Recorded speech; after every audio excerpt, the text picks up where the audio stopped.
नमस्कार दोस्तों।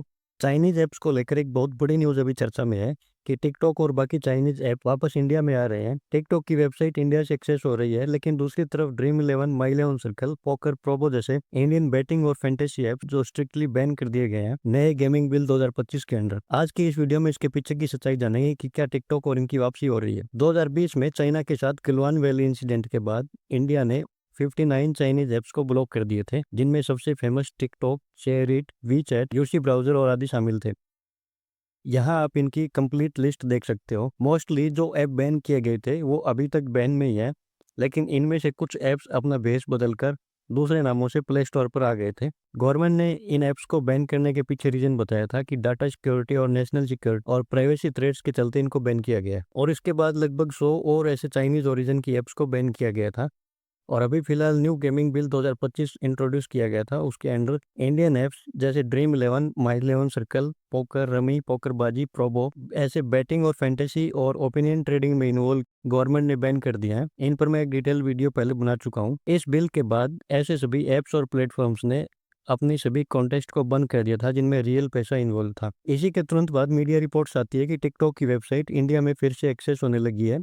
इसके साथ ही Chinese shopping website AliExpress की वेबसाइट भी इंडिया में एक्सेसिबल हो रही है। इधर यूएसए ने भी टिकटॉक बैन किया हुआ था, लेकिन यूएसए का कोई फिक्स सिस्टम इनकी पॉलिसी में नजर नहीं आता। इन्होंने टिकटॉक बैन को 4 से 5 बार एक्सटेंड कर दिया है और उसी प्रकार जिस प्रकार चाइना पर टैरिफ लगाने की इन्होंने डेडलाइंस बार बार पुश कर रहे थे, उसी प्रकार टिकटॉक अब तक बैन हुआ नहीं हुआ। अब मीडिया रिपोर्ट्स की माने तो ये ऐप्स रिटर्न आ रहे हैं, लेकिन गवर्नमेंट ऑफ इंडिया ने ऑफिशियली इस चीज को डिनाई किया है कि 59 चाइनीज ऐप्स प्रीमियरली जो बैन किए गए थे वो अभी एज इट इज बने हुए हैं। इन पर कोई एक्शन या डिसीजन अब तक नहीं लिया गया है। लेकिन आप अगर टिकटॉक की वेबसाइट ओपन करोगे तो इसका होम पेज एक्सेस हो रहा है इंडिया से, लेकिन इसके दूसरे पेजेस को ब्राउज करने पर यह लिखाता है कि आपकी कंट्री या लोकेशन में एक कंटेंट अवेलेबल नहीं है, यानी कि इसको फुल एक्सेस अभी आप नहीं कर सकते।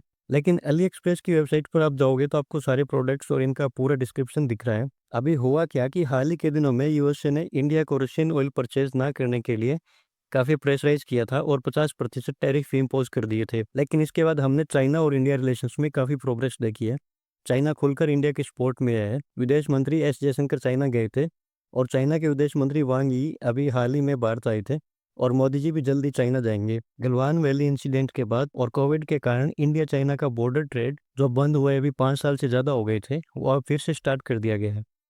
कुल मिलाकर चाइना और इंडिया के रिलेशंस काफी प्रोग्रेस कर रहे हैं एक पॉजिटिव डायरेक्शन की ओर। और इधर चाइना ने यूएसए के टैरिफ्स को भी अनफॉर्चुनेट और अननेसेसरी बताया था। अभी चाइना ने हाल ही में रेयर अर्थ मेटल पर भी नरमी दिखाई है, तो इससे जाहिर है कि इंडिया और चाइना रिलेशंस में काफी नॉर्मलेसी आई है। तो ऐसा हो सकता है कि हमने जो उनके एप्स बैन किए थे उनको भी इंडियन मार्केट का एक्सेस वापस देना शुरू कर दें, लेकिन इस पर अभी कोई क्लैरिटी नहीं है। दोस्तों, आपका क्या मानना है कि क्या हमें टिकटॉक जैसे ऐप्स को वापस इंडिया में एंट्री देना चाहिए या फिर इनके बिना ही हम ठीक है? इनसे रिलेटेड सेफ्टी कंसर्न्स के बारे में आप क्या सोचते हैं? कमेंट्स में जरूर बताइए और चैनल को सब्सक्राइब जरूर करिएगा। धन्यवाद।